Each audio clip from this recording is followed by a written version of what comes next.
నమస్తే, welcome to AP teachers TV YouTube channel. ఇటీవల ఉపాధ్యాయుల బదిలీలు, రేషనలైజేషన్, విద్యా హక్కు చట్టంలోని నిబంధనల సవరణలు, వాటి అమలు, రీస్ట్రక్చరింగ్ సంబంధించిన జీవోలు విడుదల చేసిన సంగతి మనందరికీ తెలిసిందే. ఆ 3 జీవోలలో ఉన్నటువంటి ఎన్నో అసంబద్ధమైన నిర్ణయాలకు వ్యతిరేకంగా రాష్ట్రంలోని ఉపాధ్యాయులందరూ కూడా, ఉపాధ్యాయ సంఘాలన్నీ కూడా ఐక్యంగా వ్యతిరేకించడంతో తీవ్ర వ్యతిరేకత వ్యక్తం కావడంతో దిగివచ్చిన ప్రభుత్వం విద్యాశాఖ ముఖ్య కార్యదర్శి మరియు కమిషనర్తో ఉపాధ్యాయ సంఘాలను చర్చలకు పిలిచాయి. ఇవాళ చర్చలు జరిపిన ప్రభుత్వం అధికారులు కొన్ని నిర్ణయాల్ని వెలువడించడం జరిగింది. అనేక అంశాలపై కొంత సానుకూలత చూపించారు. అలాగే 45 మంది విద్యార్థుల తర్వాత 2వ సెక్షన్ ఏర్పాటుపై స్పష్టత ఇవ్వలేదు.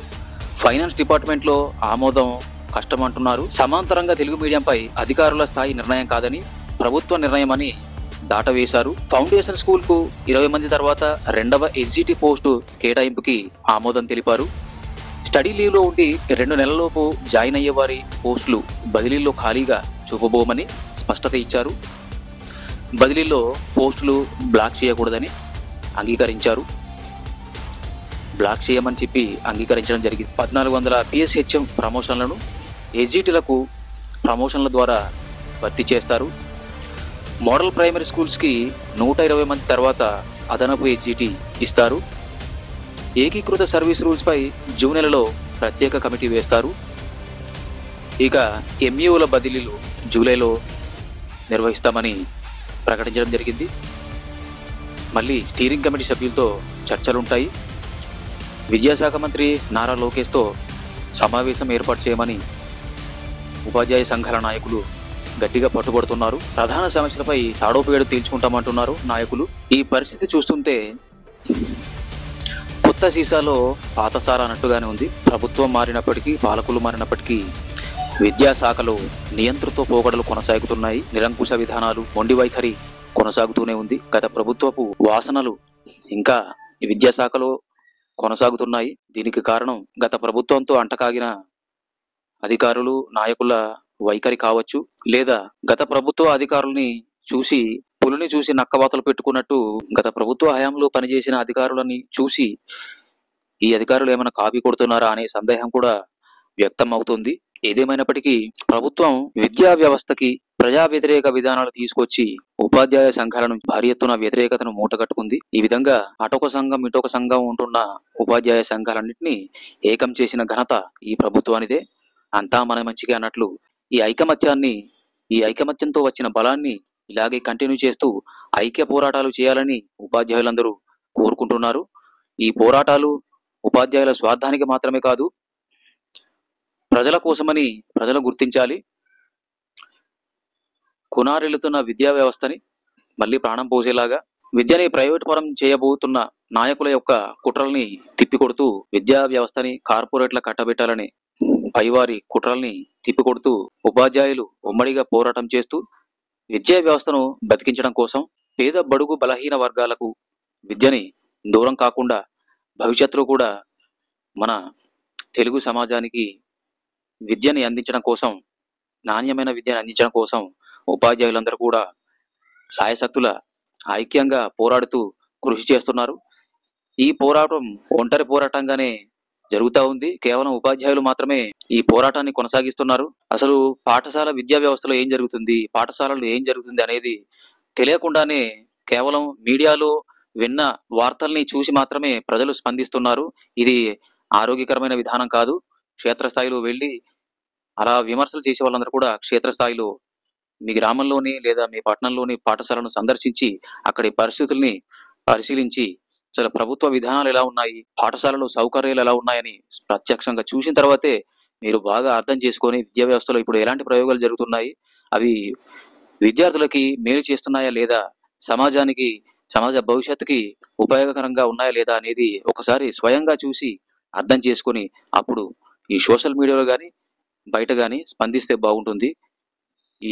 ఇప్పుడు జరుగుతున్నటువంటి ఉపాధ్యాయుల ఒంటరి పోరాటానికి ఎవరైతే సామాజిక స్పృహ, సామాజిక బాధ్యత కలిగి ఉన్నారో అలాంటి ప్రజలందరూ కూడా ఈ పోరాటానికి తోడు కావాల్సింది, మీ యొక్క మద్దతు కావాలని ఆశిస్తున్నాము.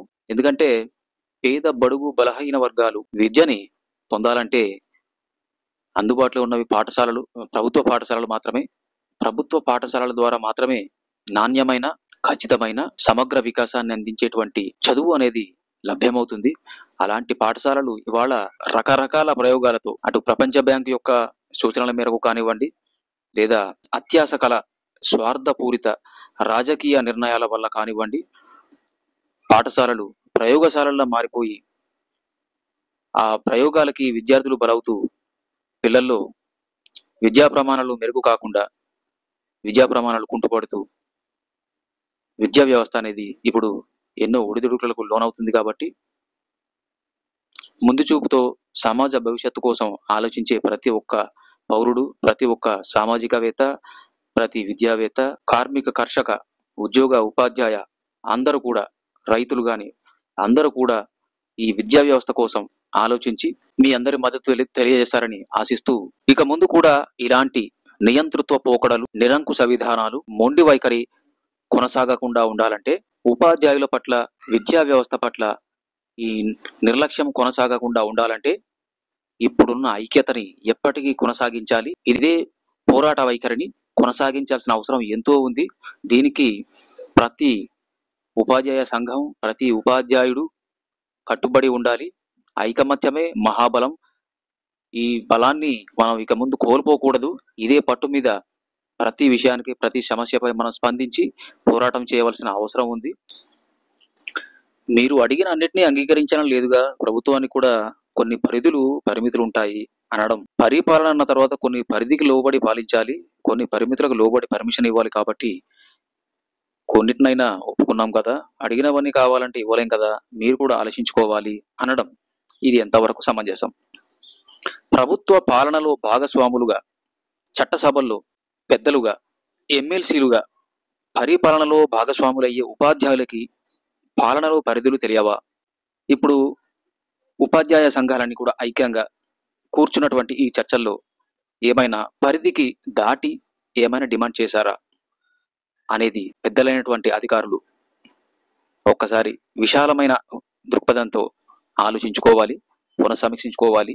ఉపాధ్యాయులకు పరిపాలనలోని పరిధులు తెలియవా, ఏమైనా పరిధి దాటి అడిగారా అనేదాన్ని మరొక్కసారి పునఃసమీక్షించుకోవాలని కోరుతున్నాము.